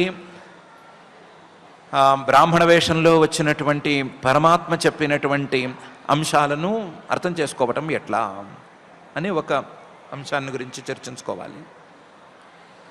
రెండవది, ఆయన ప్రాచీన బర్హి గారు చెప్పినట్లుగా ఈ కథ మొత్తం కథలా చాలా వరకు అర్థమైంది. అక్కడక్కడ ఏదో పదాలు లీలగా కొట్టేస్తున్నట్లు అనిపించింది, అప్పుడప్పుడు తెలివి పనిచేస్తున్నట్టు అనిపించి ఒక్కొక్క పదం అర్థమైనట్లు ఉంటుంది. దాన్ని అర్థం చేసుకునేందుకు దారేంటి అని చూసుకోవాలి. మూడవది, దీని మొత్తం సారం, చెప్పదలుచుకున్నటువంటి సారం ఏమిటి అనే విషయాన్ని గురించి కూడా చర్చించుకోవాలి.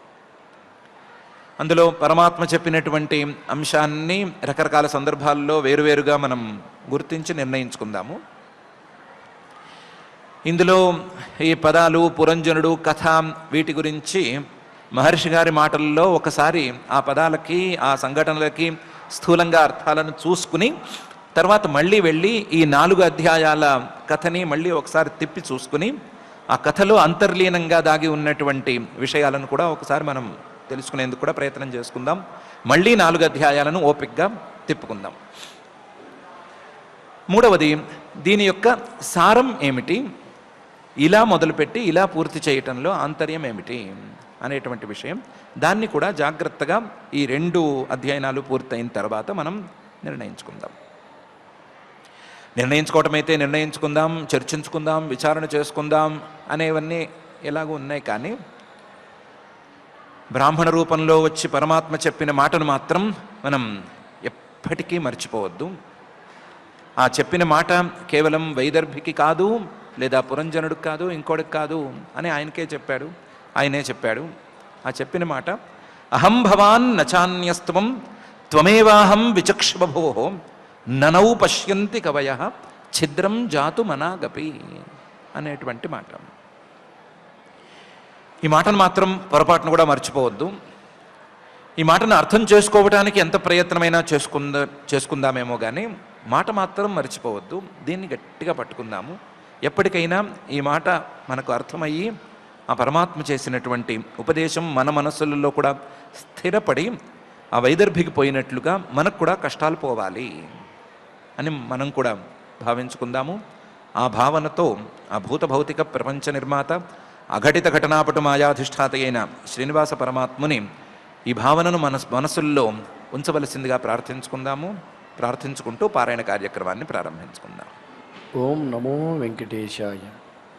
నీవు వైదర్భివిగావు వీరుడి తండు వివరింపగాగాడు విభుడు నీకు ఒగిమున్ను పురమునను బరుద్ధు చేసిన ఆ పురంజపతి వరయుగావు మరియు నీ వన్యసీమంతిని అనియును చర్చింపగా పూర్వజన్మముందు పురుషుండవనియును బుద్ధి తలంచుట అరయంగ ఈ ఉభయమసత్యము ఇంతయును మామకీనమయ్యసగు మాయ చేసి కల్పితమయ్యే చర్చింపమనము పూర్వమున హంసలము అని పోని ఇరుంగ పలికితి తెలియమనుల రూపంబుజూడు అని దివ్యమైనటువంటి తత్వార్థంతో కూడినటువంటి అనేక రహస్యాలు, అదేవిధంగా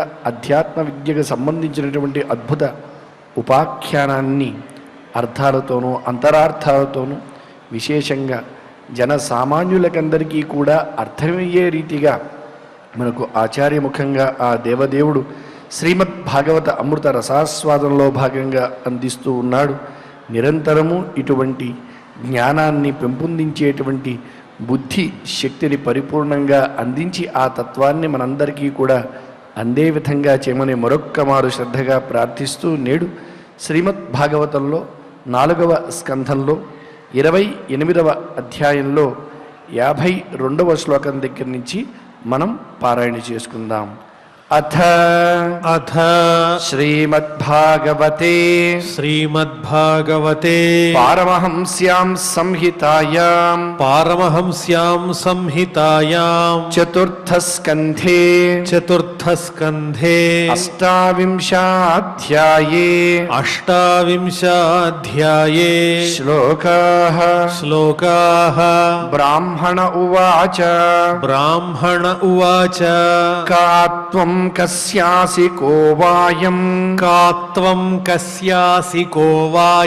శయానో యస్య శోచసి జానాసి కిం సఖాయం మాం ఏనాగ్రే విచచర్థః అపిస్మరసి చాత్మానం అవిజ్ఞాత సఖం సఖే హిత్వా మాం పదమన్విచ్చన్ భౌమ భోగరతో గతః హంసావహం చ త్వం చార్య సఖాయౌ మానసాయనౌ అభూతామంతరావౌకః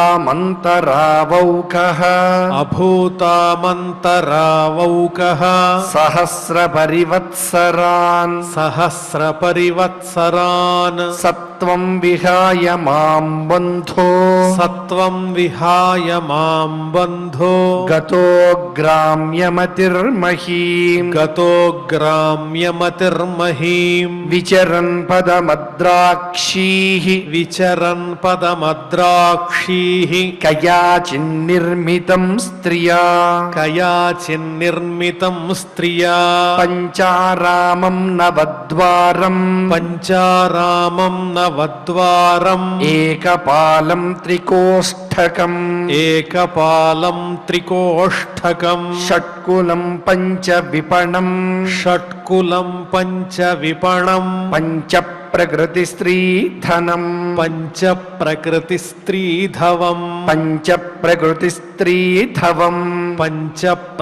స్త్రీధనం పంచేంద్రియార్థా ఆరామాః ద్వారః ప్రాణానవ ప్రభో తేజోబన్నాని కోష్ఠాని కులమింద్రియ సంగ్రహః విపణస్తు క్రియాశక్తిః భూత ప్రకృతిరవ్యయా శక్త్యధీశః పుమాంస్త్వత్ర ప్రవిష్టో నావబుధ్యతే తస్మింస్త్వం రామయా స్పృష్టో రమమాణో శ్రుతస్మృతిః తత్సంగాదీదృశీం ప్రాప్తో దశాం పాపీయసీం ప్రభో నత్వం విదర్భ దుహిత నాయం వీరస్సహృత్ సుహృత్తవ నాయం వీరः సుహృత్తవ నపతిస్త్వం పురంజన్యాః నపతిస్త్వం పురంజన్యాః రుద్ధో నవముఖే యయా రుద్ధో నవముఖే యయా మాయా హ్యేషా మయా సృష్టా మాయా హ్యేషా మయా సృష్టా యత్పుమాంసం స్త్రియం సతీం యత్పుమాంసం స్త్రియం సతీం మన్యసే నో భయం యద్వై మన్యసే నో భయం యద్వై హంసౌ పశ్యావయోర్గతిం హంసౌ పశ్యావయోర్గతిం అహం భవాన్న చాన్యస్త్వం అహం భవాన్న చాన్యస్త్వం త్వమేవాహం విచక్ష్వభోః త్వమేవాహం విచక్ష్వభోః ననౌ పశ్యంతి కవయః ననౌ పశ్యంతి కవయః ఛిద్రం జాతుమనాగపి ఛిద్రం జాతుమనాగపి యథా పురుష ఆత్మానం యథా పురుష ఆత్మానం ఏకమాదర్శ చక్షుషోః ఏకమాదర్శ చక్షుషోః ద్విధా భూతమవేక్షేత ద్విధా భూతమవేక్షేత తథైవాంతరమావయోః తథైవాంతరమావయోః ఏవం సమానసోహంసో ఏవం సమానసోహంసో హంసేన ప్రతిబోధితః హంసేన ప్రతిబోధితః స్వస్థస్తద్వ్యభిచారేణ స్వస్థస్తద్వ్యభిచారేణ నష్టామాప పునఃస్మృతిం నష్టామాప పునఃస్మృతిం బర్హిష్మన్నేతదధ్యాత్మం బర్హిష్మన్నేతదధ్యాత్మం పారోక్ష్యేణ ప్రదర్శితం పారోక్ష్యేణ ప్రదర్శితం యత్పరోక్ష ప్రియో దేవో యత్పరోక్ష ప్రియో దేవో భగవాన్ విశ్వభావనః భగవాన్ విశ్వభావనః ఇతి ఇతి శ్రీమద్భాగవతే శ్రీమద్భాగవతే పారమహంస్యాం సంహితాయాం పారమహంస్యాం సంహితాయాం చతుర్థస్కంధే చతుర్థస్కంధే అష్టావింశోऽధ్యాయः అష్టావింశోऽధ్యాయः అథ అథ శ్రీమద్భాగవతే శ్రీమద్భాగవతే పారమహంస్యాం సంహితాయాం పారమహంస్యాం సంహితాయాం చతుర్థస్కంధే చతుర్థస్కంధే ఏకోనత్రింశోऽధ్యాయः ఏకోనత్రింశోऽధ్యాయः ప్రాచీనబర్హిరువాచ ప్రాచీనబర్హిరువాచ భగవంస్తేవ చోస్మాభిః భగవంస్తే వచోస్మాభిః న సమ్యగవగమ్యతే న సమ్యగవగమ్యతే కవయస్తద్విజానంతి కవయస్తద్విజానంతి న వయం కర్మ మోహితాః న వయం కర్మ మోహితాః నారద ఉవాచ నారద ఉవాచ పురుషం పురంజనం విద్యాత్ పురుషం పురంజనం విద్యాత్ యద్వ్యనక్త్యాత్మనః పురం యద్వ్యనక్త్యాత్మనః పురం ఏకద్విత్రిచతుష్పాదం ఏకద్విత్రిచతుష్పాదం బహుపాదమపాదకం బహుపాదమపాదకం యో విజ్ఞాతా హృతస్తస్య యో విజ్ఞాతా హృతస్తస్య పురుషస్య సఖేశ్వరః పురుషస్య సఖేశ్వరః యన్న విజ్ఞాయతే పుంభిః యన్న విజ్ఞాయతే పుంభిః నామభిర్వా క్రియాగుణైః నామభిర్వా క్రియాగుణైః ఇతి ఇతి శ్రీమద్భాగవతే శ్రీమద్భాగవతే పారమహంస్యాం సంహితాయాం పారమహంస్యాం సంహితాయాం చతుర్థస్కంధే చతుర్థస్కంధే ఏకోనత్రింశాధ్యాయే ఏకోనత్రింశాధ్యాయే శ్లోకాః శ్లోకాః. పారాయణ కార్యక్రమాన్ని భక్తి శ్రద్ధలతో పరిపూర్ణం చేసుకున్నాం. ఇప్పుడు అందరం కలిసి క్షమాప్రార్థనాదులు పలుకుదాం. అథ క్షమా ప్రార్థనా యదక్షరపదభ్రష్టం మాత్రాహీనం చ యద్భవేత్ తత్సర్వం క్షమ్యతాం దేవ నారాయణ నమోస్తుతే. అథ భగవత్ సమర్పణం కాయేన వాచా మనసేంద్రియైర్వా బుద్ధ్యాత్మనా వా ప్రకృతే స్వభావాత్ కరోమి యద్యత్ సకలం పరస్మై నారాయణాయేతి సమర్పయామి. అథ లోకక్షేమ ప్రార్థనా సర్వే భవంతు సుఖినః సర్వే సంతు నిరామయాః సర్వే భద్రాణి పశ్యంతు మా కశ్చిద్ దుఃఖభాగ్ భవేత్. అథ మంగళం శ్రియః కాంతాయ కళ్యాణ నిధయే నిధయేర్థినాం శ్రీవేంకటనివాసాయ శ్రీనివాసాయ మంగళం.